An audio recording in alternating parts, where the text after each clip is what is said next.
My initial presentation will be focusing upon Kerala's development strategy, and I will take, say, 20 to 30 minutes for my presentation. That will leave half an hour for interaction. Well, Sure. the scope of interaction can be much wider. You can ask about issues connecting Kerala with the Indian economy, and I'll be really happy to respond to the extent my knowledge permits. Now, Yes. Kerala's development experience has been well researched and discussed in the development literature because of its social sector achievements. If you take, for example, the enrollment, school enrollment is 100%. The dropout rates are the lowest in the country, and so on. And this has been so for many decades. And literacy rates the highest. If you take the life expectancy, it is highest in the country, 76. And if you take the infant mortality, is the lowest currently around 8. We are aspiring to reach 5 in another few years. And so by health indicators or educational indicators, various indicators of quality of life, the citizens in Kerala has been assured of a much better deal than the ordinary people in other states. This has been done while Kerala has been relatively, say, economically more backward than most states in India. Now things have changed because of migration, but this model basically emerged in the 1970s or 80s, came into prominence, let me put it that way, when migrations had not started yet. How was this possible? This was possible because the redistributive strategy that was being pursued by the state governments and mass movements in Kerala. That the strength of the trade union movements ensured Kerala has the highest wage rates, double the national average. The redistribution of income to ordinary people. We have a powerful peasant movements which ushered in land reforms, which is in fact very important redistribution of assets. And powerful movements, social movements starting from late 19th century, put pressure on successive governments, left or right or monarchical, to have provide education, healthcare, and so on. This became ladders for social mobility, perceived as ladders for social mobility, various social movements in the state. So because of this redistributive strategy, Kerala has been able to provide the basic needs for vast majority of its citizens, and a proportion of people below BPL would be the lowest in the country. Now, this is very good. And as Kerala's strength has been exemplified in the recent period when we faced severe natural disasters and also COVID events. I think the mortality rate is lowest in the country, and also spread rate are not the lowest in the country at 11%. Now this is very good. I don't want to say more on this. But the big challenge is, can we sustain this kind of redistribution without ensuring very rapid increase in the economic base? Now, if you take the time series data on Kerala's economic growth, we are doing very poorly till the 1980s, end of 1980s. Since then, we have been growing faster than national average. so that our per capita income is 50% of the national average. And this has been made possible by migrant remittances coming in. Now that inflow of migrant remittance are threatened by COVID and changes taking place in the labor importing countries, and also financial fiscal crisis of the state government, and very, very importantly, though economic growth has been taking place, this has been more in the service sector. Therefore, quality jobs have not been created in the state. Everybody is educated, but they don't get jobs, which is in consonance with their educational qualifications. And therefore, you have the highest unemployment rate in this country, and also lowest women participation rate in the country. And this situation is unsustainable.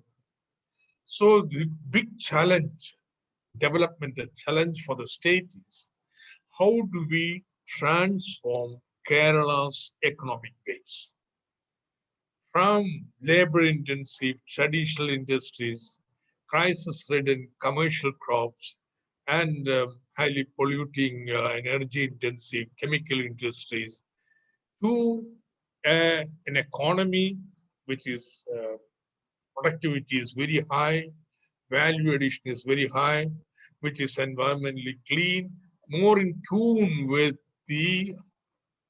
our human resource endowments. This is the big challenge before the state. Unless we are able to do that, then this development model I referred to is unsustainable. Now, there is one basic fiscal barrier to this. Now we have spending so much on education, healthcare, welfare, social security. The kind of the surplus available for capital expenditure is very low. Say the share of Kerala's capital expenditure in the budget has been around half the national average for a pretty long time. Therefore, there is a severe infrastructure crisis, or we may say infrastructure deficit, in terms of quality of roads or say industrial infrastructure or electricity supply and so on and so forth, which is preventing us from effecting this economic transformation of the base of our economy. We don't have money for that because we have been spending on social sectors.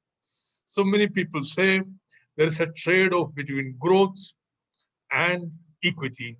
You guys in Kerala has been spending too much on equity, paying attention on redistribution, and therefore sufficient growth is not taking place.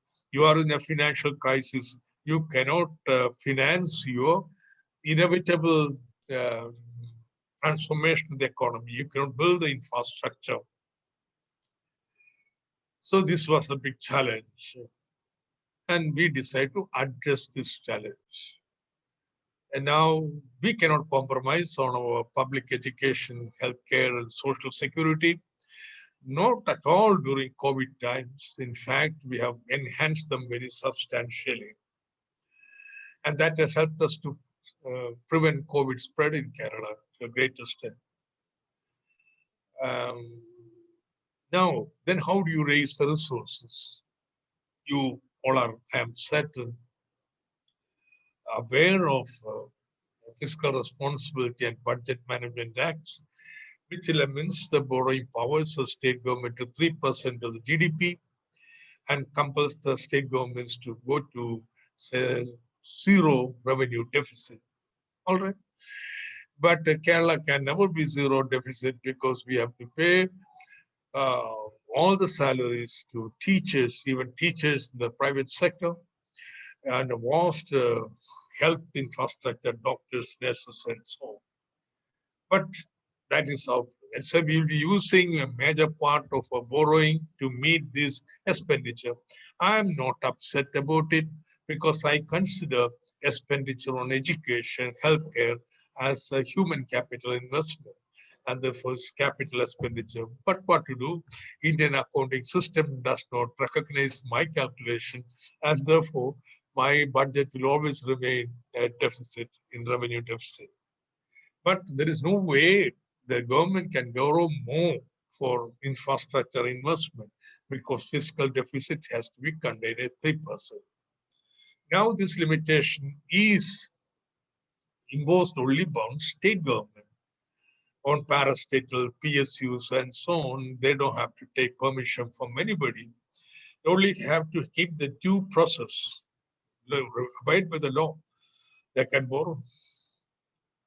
If you take central PSUs, now, for example, new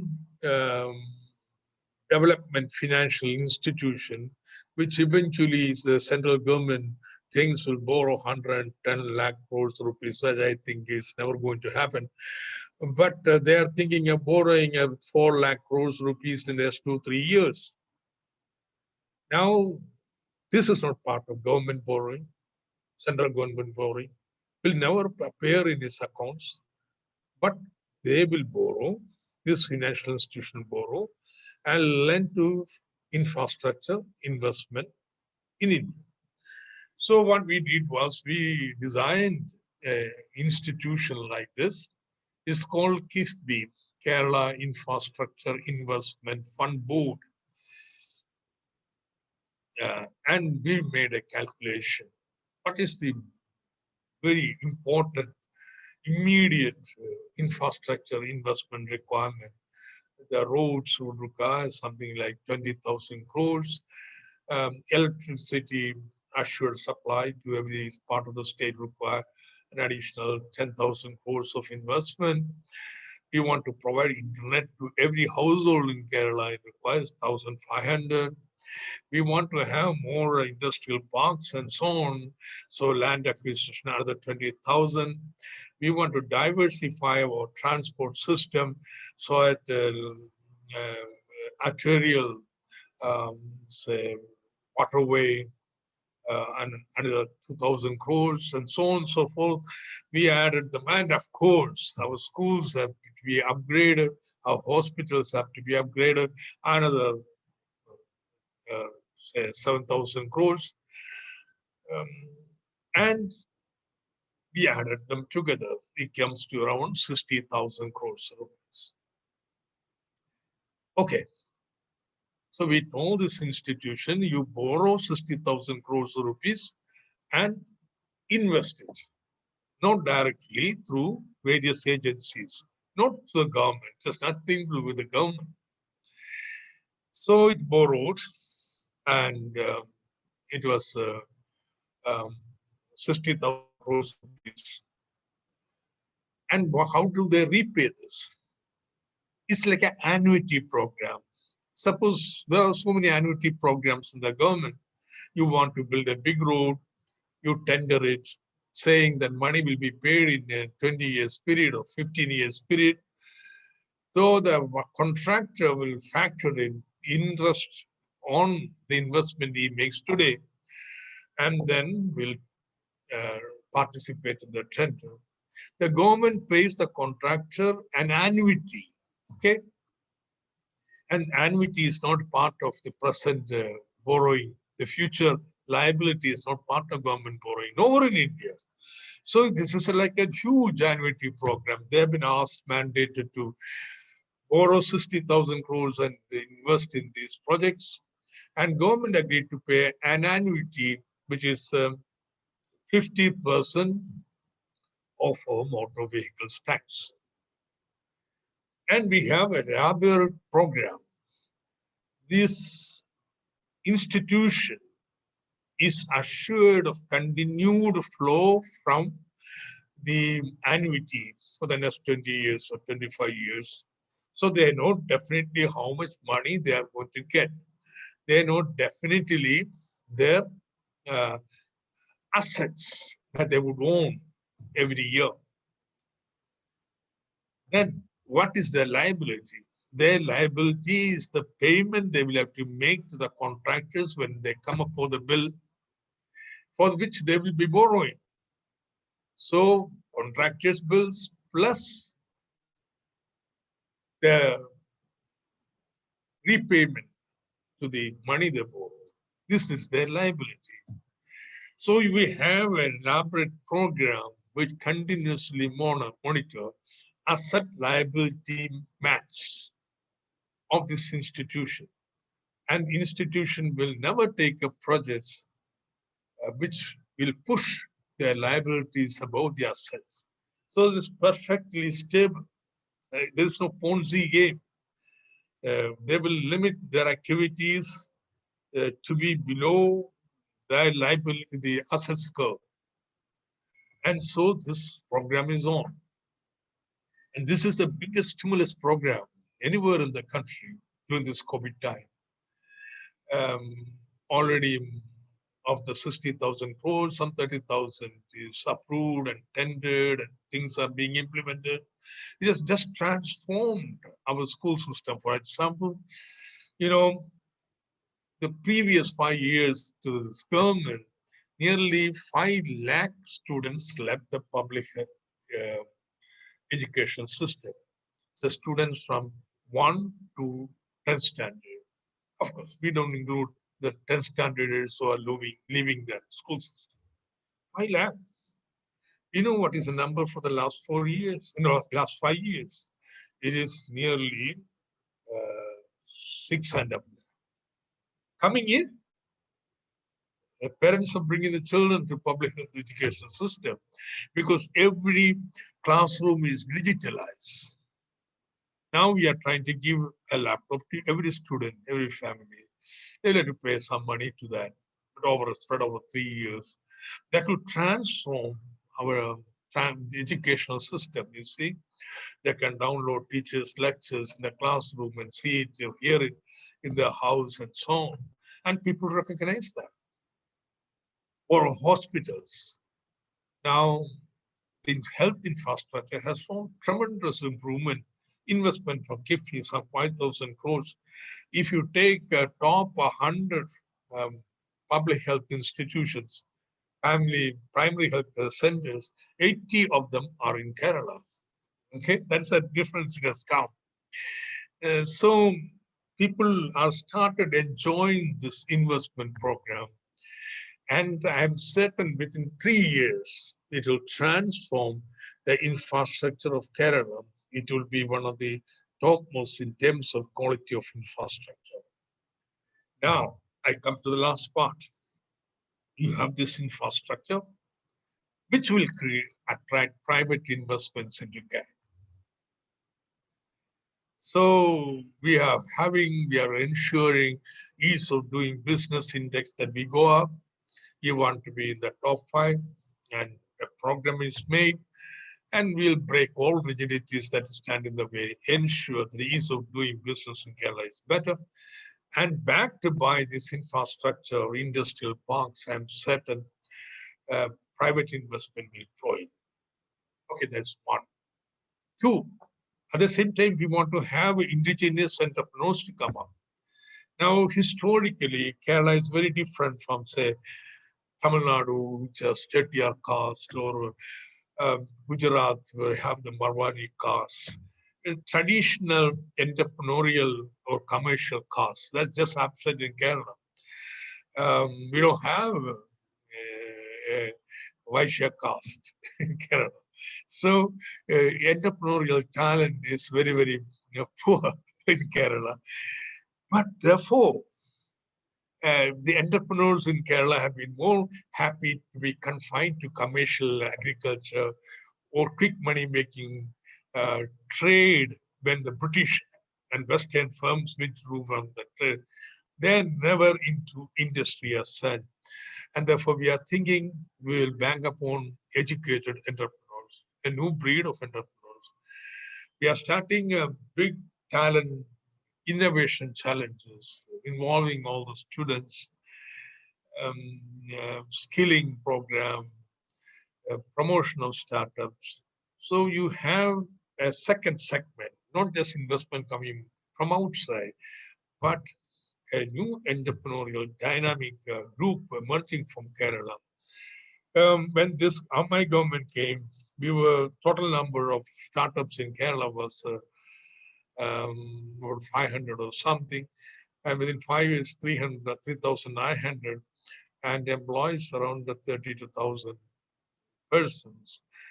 And I am hoping that next 5 years we'll see the number jump to at least 15, 20,000. The rapid expansion of indigenous entrepreneurs and their institutions. And third, and that's the most innovative thing. COVID is changing the global job scenario. Everybody is working from home. Say before COVID, 50 lakh people were working from home. And during COVID, now it is 3 crore people. The estimate is that 15 to 18 crores of people will be working from home in the next 5 years. So now we intend to tap it. We have missed the first IT revolution in India. IT parks came up in the metropolis outside Kerala. Though 18 lakh Malayali young people are working in this other outside metropolis, the IT sector, our IT sector would be over 3 lakh only. We missed the bus. But then something new is happening in the global economy, and we intend to wriggle ourselves upward in that. Make use of this as a window of opportunity. That should say, we are in touch again with a new institution called KDISC, very professional, like KIFBI. It's a professional body. That's how they're able to get confidence of getting 60,000 crores of rupees borrowing. It's a modern professional financial institution. So we are going to have a KDISC, a very professional body, which will ascertain, discuss with the global companies and tell, we will provide you with a job seekers. What do you require? Say Ernst & Young says they need 5,000 BComs, but with the fintech capabilities. We don't have the fintech capabilities. So we tell them 6 months we'll provide them. There are thousands, so many tens of thousands of BComs jobless in Kerala. You skill them in fintech. 6 months more than enough. Our colleges work only in the morning. Now in the afternoon, they can have the skill training program. We can supply them.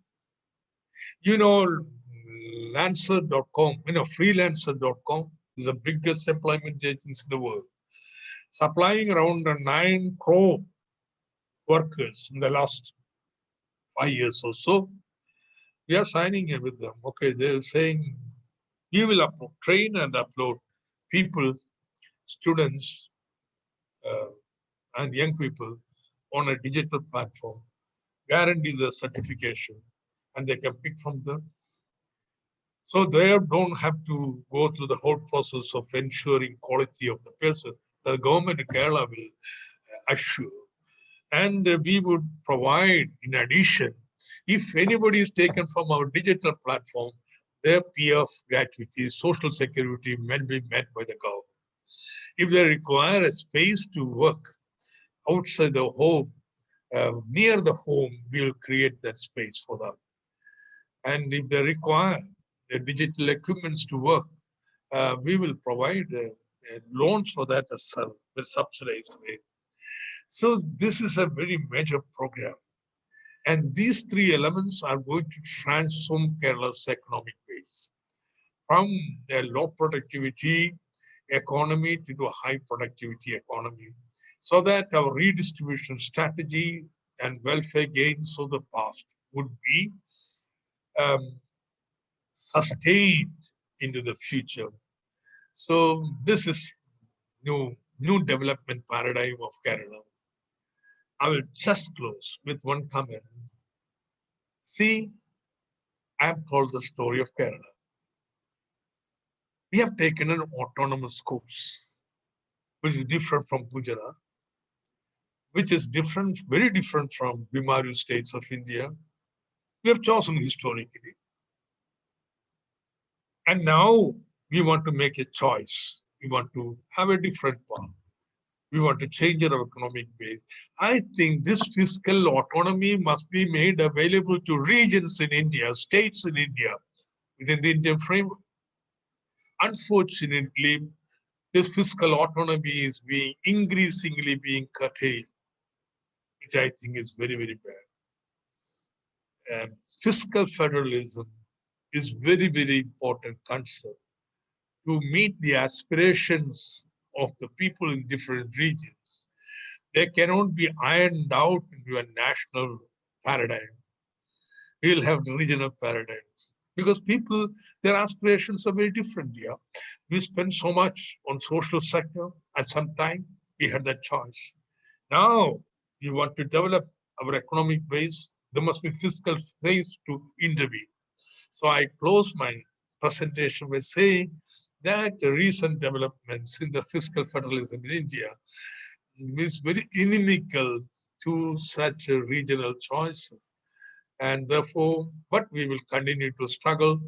We will continue to do whatever we can to assert our fiscal autonomy. Thank you very much. Questions? Thank you so much, sir. I'm certain that our audience learned a lot from you today. We shall now be going ahead with the questions.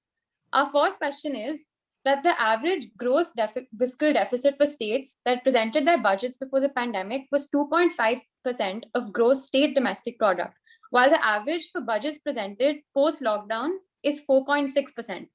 The COVID-19 pandemic has exacerbated the debt situation of Kerala.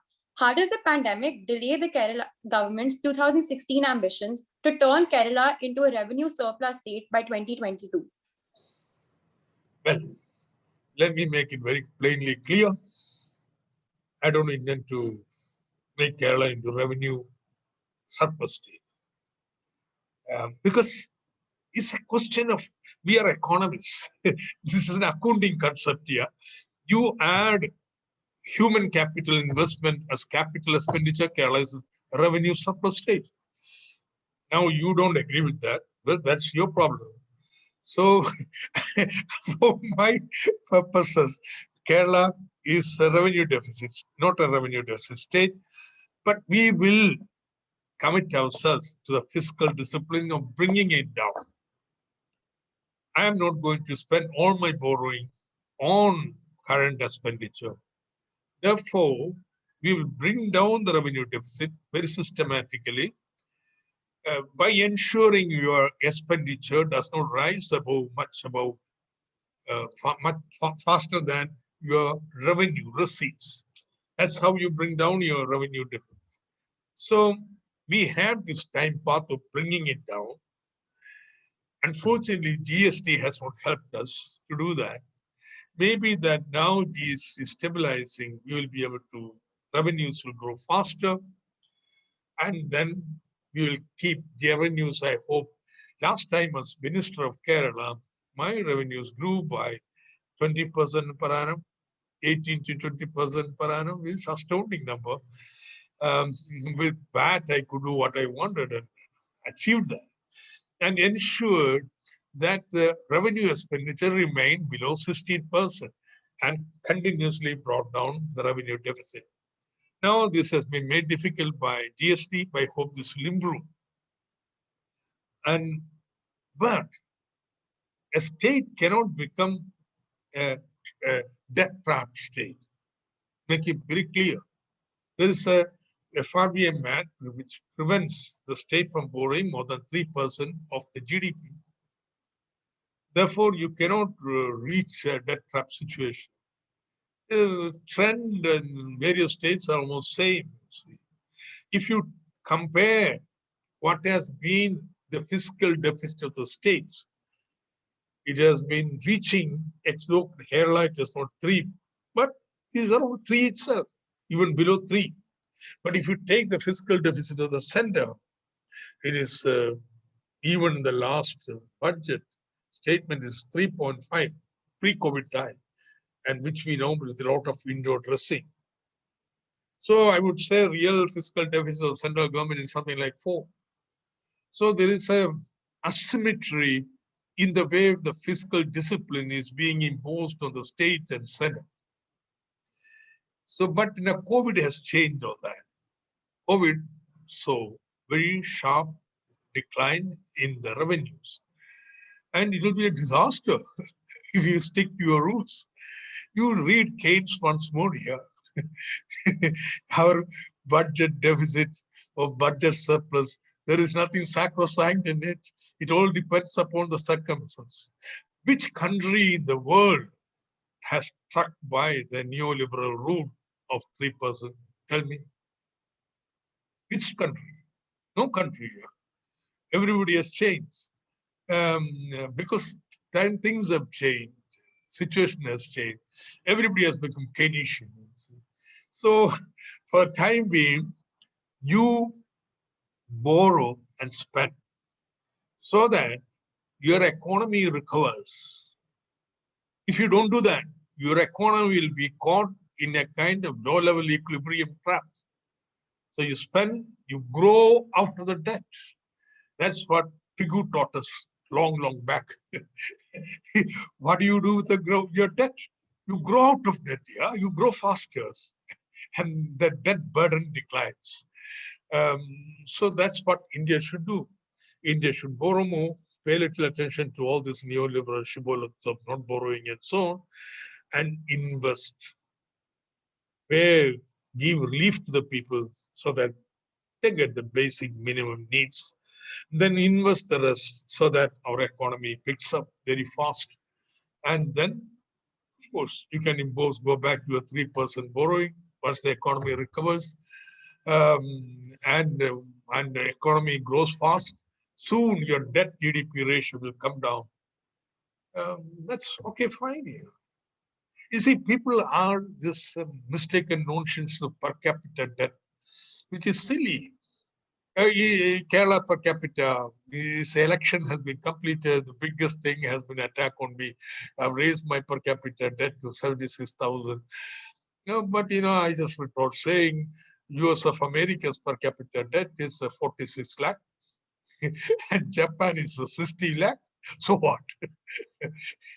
Kerala's per capita deficit debt is 74,000, but our per capita income is 2,16,000. So my debt is only 1/3 of my per capita income. So it's safe here.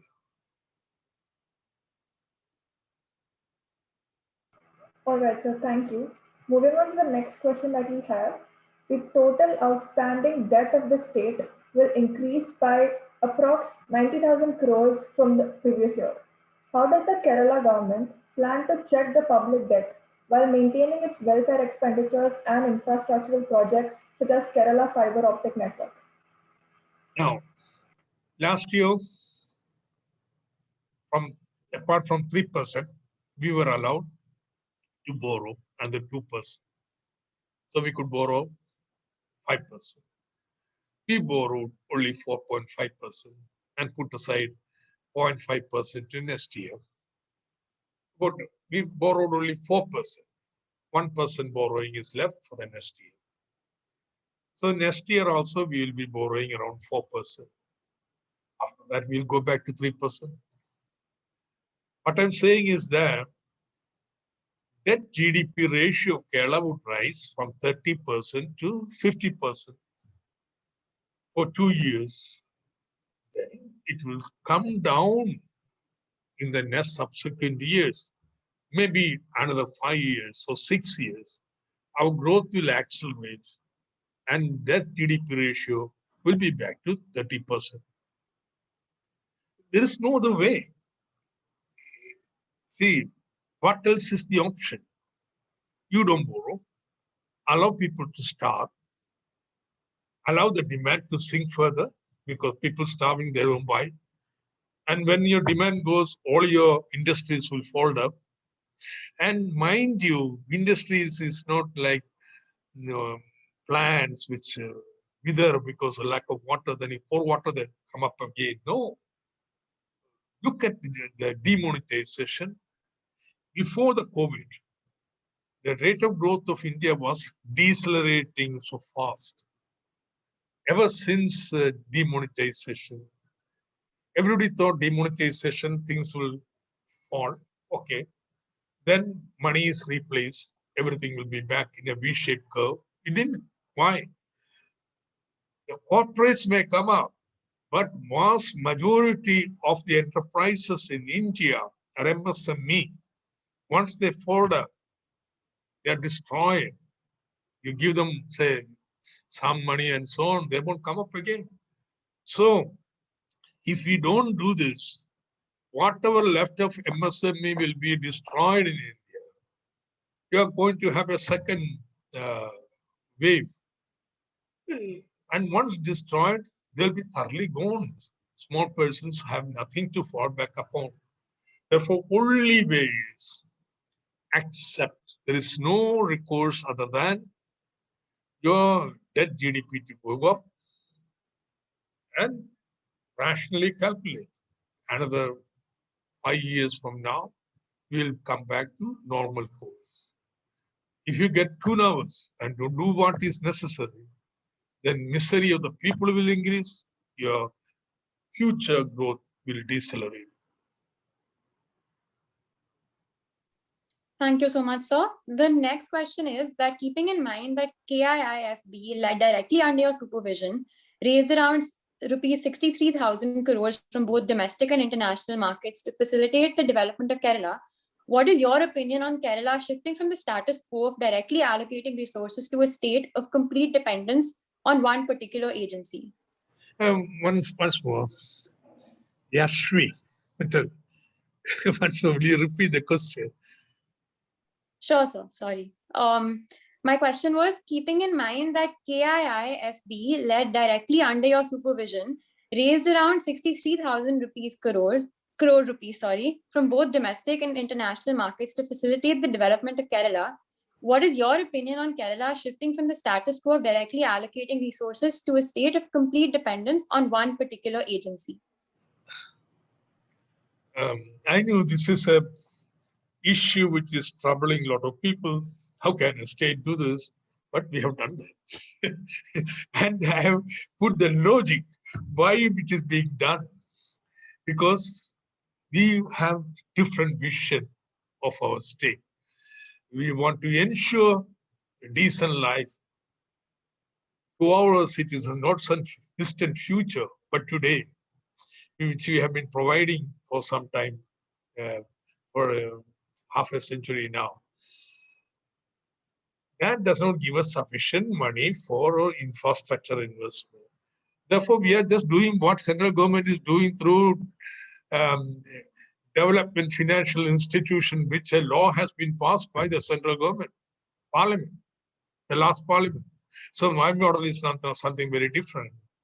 So we are borrowing, not me, not State of Kerala, but a corporate body created by the Act of the Assembly, which is on a par with any corporate body in India. And corporates, how do they raise the revenue? Do they go to central government? No. So I told you of the model. We will never be in a kind of a financial collapse because the asset liability matching program, which is the basis on which these financial institution operates. It's like an annuity program. We are paying them an annuity, increasing annuity every year. And as a result of it, they can estimate what will be their assets in the future. Whatever borrowing they make will be ensured it will be below this repayment capability. So this is a very elaborate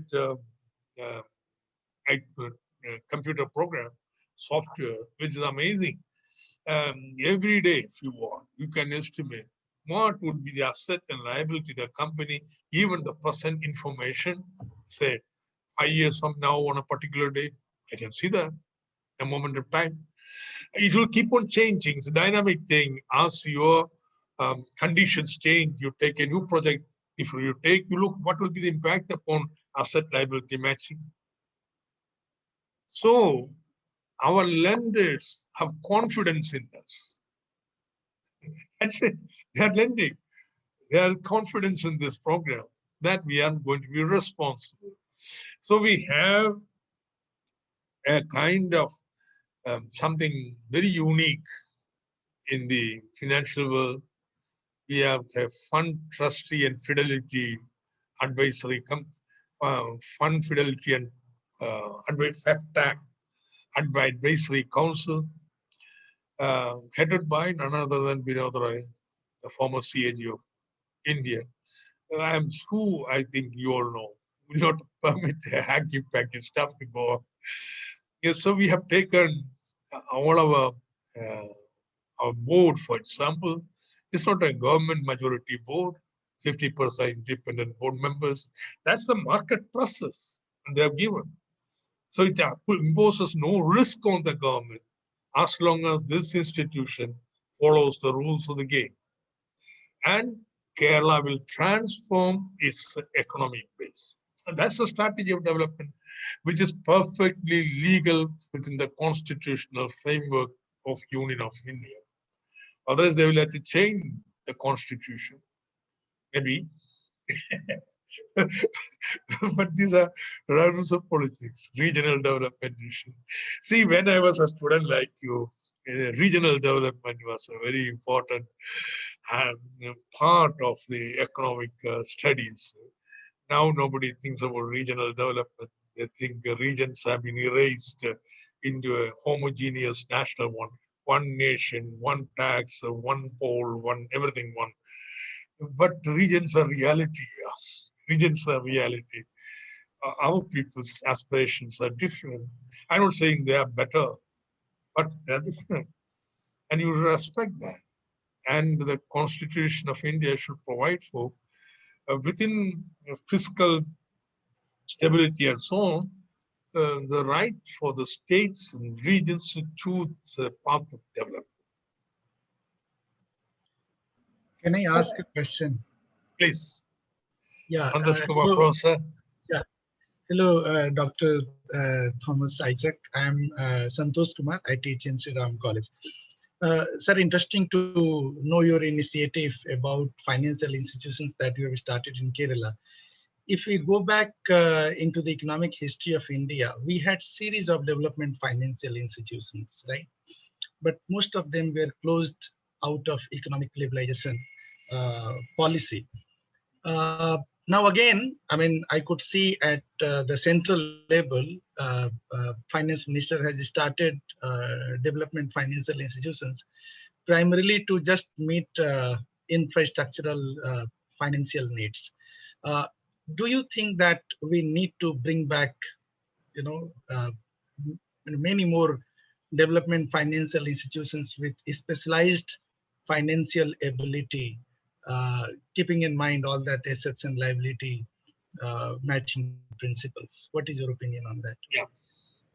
Let me put it this way. Why is China more competitive than India in the international market? I tell you, this is no more the cheap Chinese labor. In fact, now the quality-based structure has changed. It is because, I would argue, of the huge infrastructure investment made in China. You know what is the investment GDP ratio in China? Is something more near to 50%. They have been investing the last 3 decades about half of their GDP in infrastructure, which has created an infrastructure which is superior to anywhere in the world, which make the response competitive without directly subsidizing. We can't directly subsidize because they have WTO will capture you on dumping. So this is the competitive strength. So India wants to be competitive. You have to have very competitive infrastructure. India government recognizes that. That's the importance why India government is giving much more emphasis on infrastructure. Nitin Gadkari is somebody, that man, he has been honing on this aspect. But how do you finance that? Now, there are two ways of financing it. One way is, okay, you need to step up. So you tell the corporates, they invest in infrastructure. Then you have revenue models which will ensure them the return for the investment they make, like toll models and so on. There are various ways in which they can get back the money. But investment in long-term infrastructure is risky.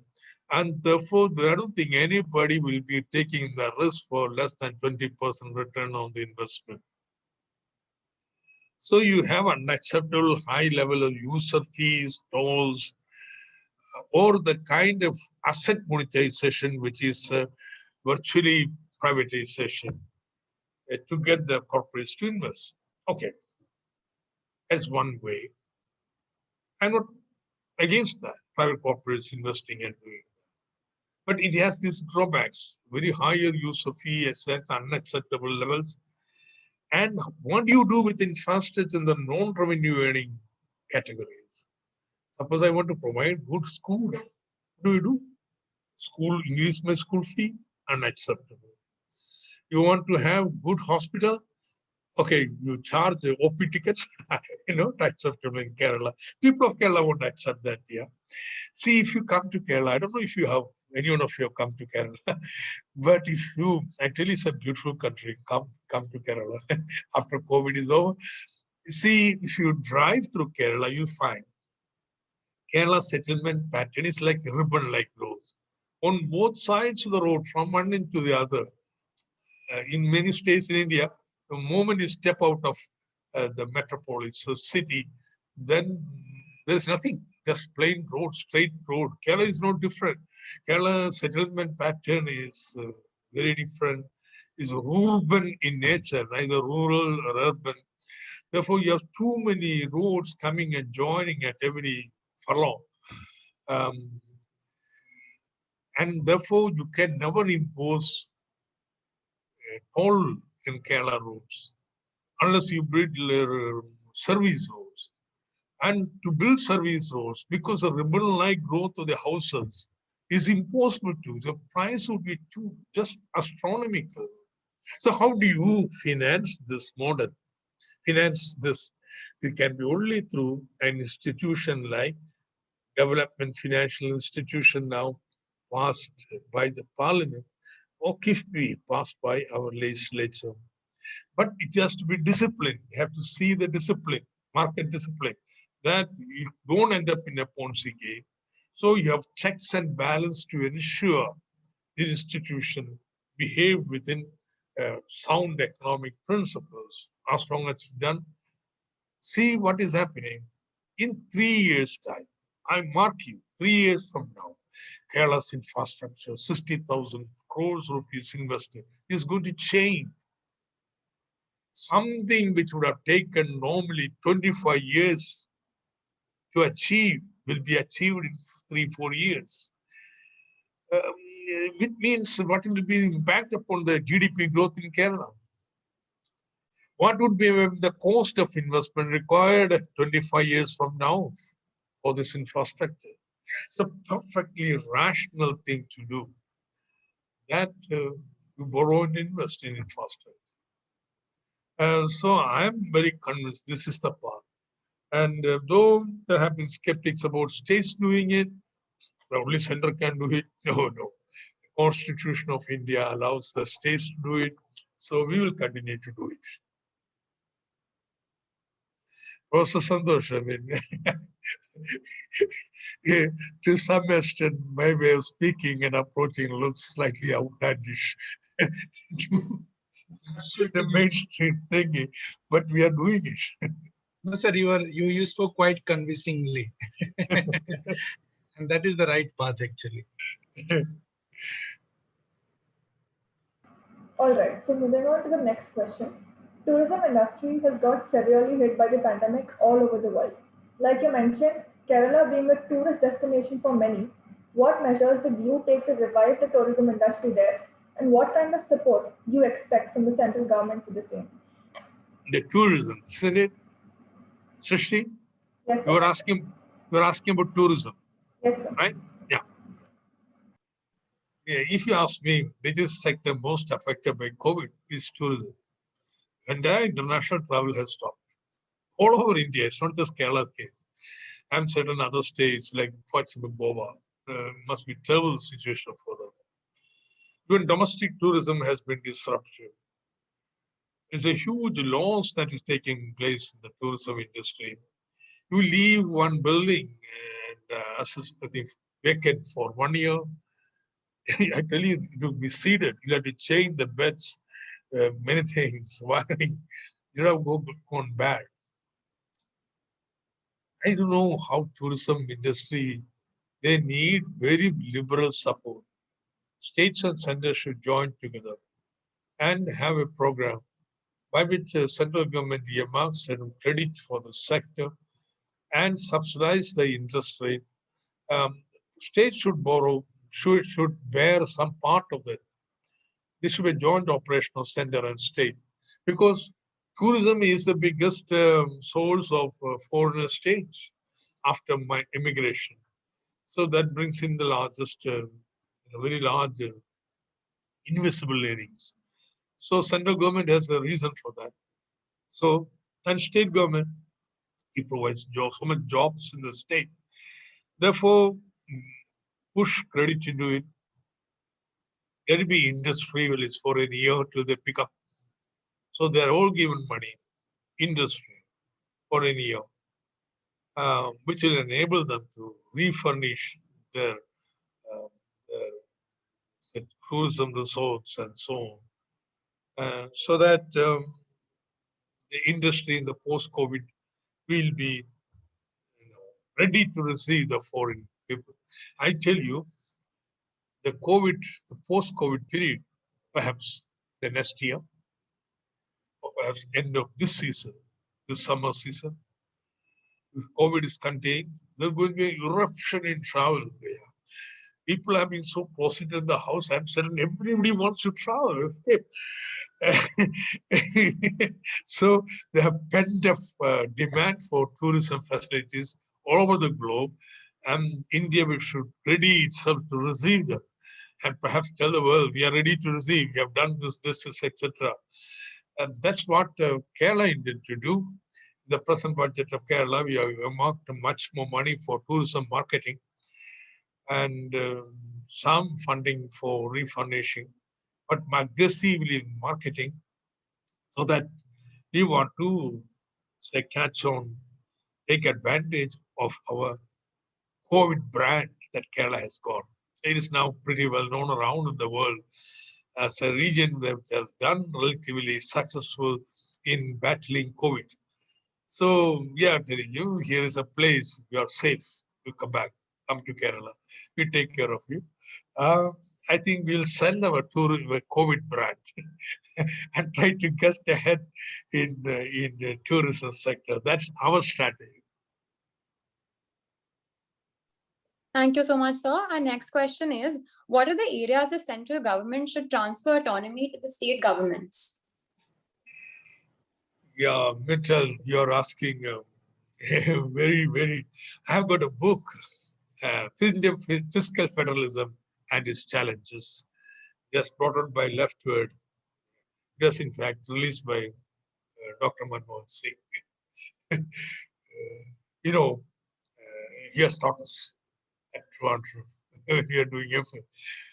He came because our director was Professor Raj, who was once the Vice Chancellor of Delhi University. Then he came and settled in Kerala, built up Center for Development Studies, where I joined for MPhil and my PhD.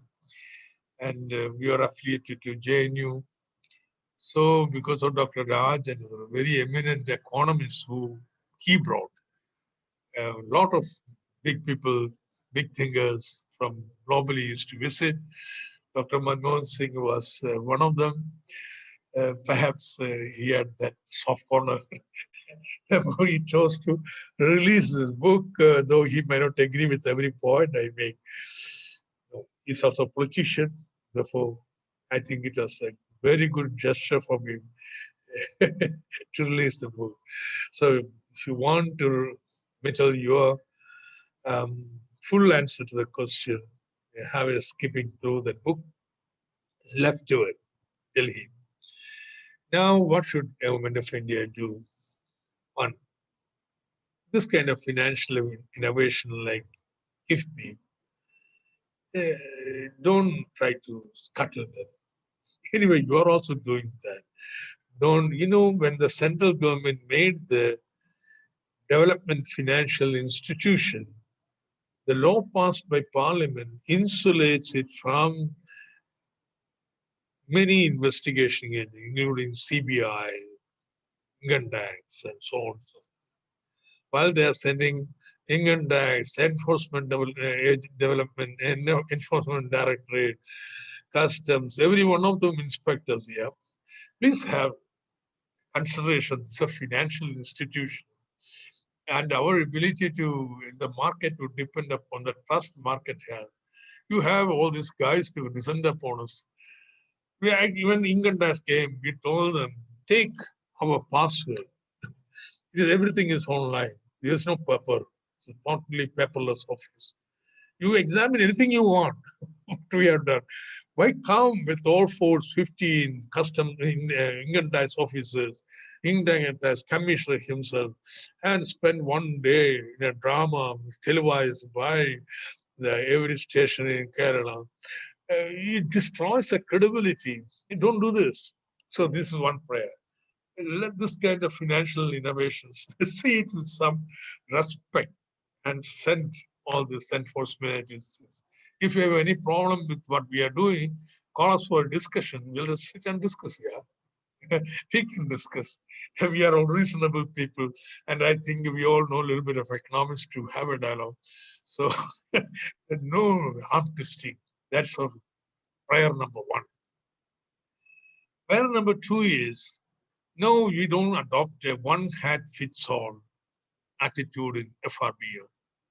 I tell you, Kerala, we have a very definite strategy of development where we need more capital investment now. So provide us a little more money, ability to borrow. If you want to put a condition, you shall follow a time path of bringing down your revenue deficit. Or the additional money you are providing, none of them will be used for revenue deficit. Provide that. Don't fit the same hat to everybody. Everybody's heads are on the same size. So that says you should throw away this uniform FRBM Act. But good thing that has happened is even in case Singh, whose the review of FRBM Act report you must have read or has heard about, I was arguing for much stricter FRBM for India, but his the whole paradigm of macroeconomic thinking has changed because of COVID, that he even does not, in his Finance Commission report, argue for immediate any stringent financial reworking of FRBM. So keep it that. Fourth, I would say, GST reform. How? Give states more freedom. Now, I want to provide a Scandinavian level welfare for the citizens in my state. Kerala's tax GDP ratio, including of the state central government, would be something for 14%, 15%. In Scandinavia, tax GDP ratio would be 40 to 50%. With 14% tax, GDP going to tax or mobilized by tax, how can ever aspire to provide that kind of facility, a welfare for citizens? Some states do not want it, don't have it. But our states have chosen a path of development. 1 century back,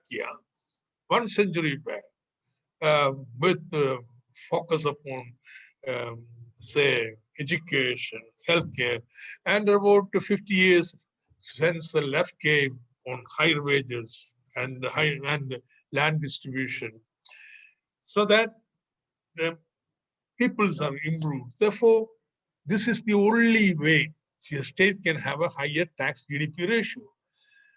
by allowing states to fix their own state GST, SGST. I'm not saying let's have uniform IGST. Let's have uniform CGST. But SGST, it does not affect anybody. It's within my state. If people of Kerala are willing to spend more to have a better welfare system in the state, why do you want to prevent this?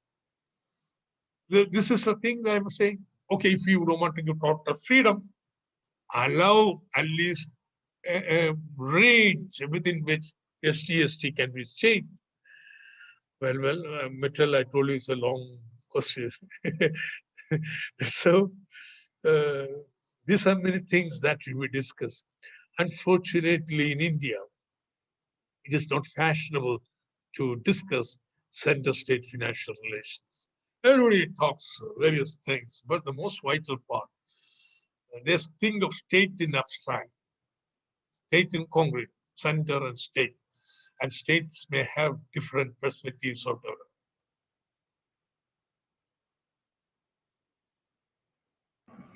I think it's just time. So last one final question. So with this, we end with the questions. We are very grateful to you, the Finance Minister of Kerala and the Central Committee member of the Communist Party of India for accepting our invitation and marking your presence here. A champion crusader against corruption and tax evasion. We hope that he repeats the record tax collection growth rate in the state, just like in his earlier term. As we have seen without prompting, Dr. Thomas Isaac is candid enough to admit that the Kerala model is long pending for an overhaul. Thank you, sir, for an enlightening talk on the debt model of Kerala and for answering all our questions very patiently. We are certain that we have a lot to take back from this session. I would now like to invite Dr. Santosh Kumar, faculty and a member of the Department of Commerce, to thank Dr. Thomas Isaac. Thank you, Srishti, and thank you, Santosh, everybody on the screen. My advice to you students, not to faculty, students will be, one, read at least one economic newspaper every day that will keep you abreast of what is going on in the economy. Actually, it is very useful. Three, don't limit yourselves to your reading list given for the course. I'm not going to say you go and read all the journals that are being published, but there are so many new issues thrown up by, for example, I would say Piketty. I don't know. You should read it. Have a look at it. What are the, and many of the new books, there are a lot of books are emerging, which are written in a very non-academic style, easy for reading. As students, I think you should make it a point to read up. And when we were students, we used to have study circles where, of course, my study circles for dealing with Masters and Masters economy, but there were other students who were doing on model production in India and so on and so forth. So I think a little bit of collective reading outside would also be very good. Yeah. So I wish you all the best. Yeah? Thank you, Dr. Thomas Isaac, for your advice to our students. They would definitely, be regular to the newspapers on daily basis, and also they would explore books beyond their coursework. And I express my sincere gratitude to you for sparing your very valuable times from very busy schedule that you have currently as part of the government, and the way you express the plans of Kerala to make it a further better place in time to come, even during the pandemic, indicates that there is future and better future if you plan accordingly. So the plan to strengthen IT platform and infrastructure in Kerala appears to us that Kerala will catch up the speedy bus to reach the top IT destinations in time to come. That is the most positive remark that we got from your lecture, apart from what you described about the space of state in the federal structure of India. So thank you so much, Dr. Thomas Isaac, to spare your valuable time with us. Really, we are grateful to you.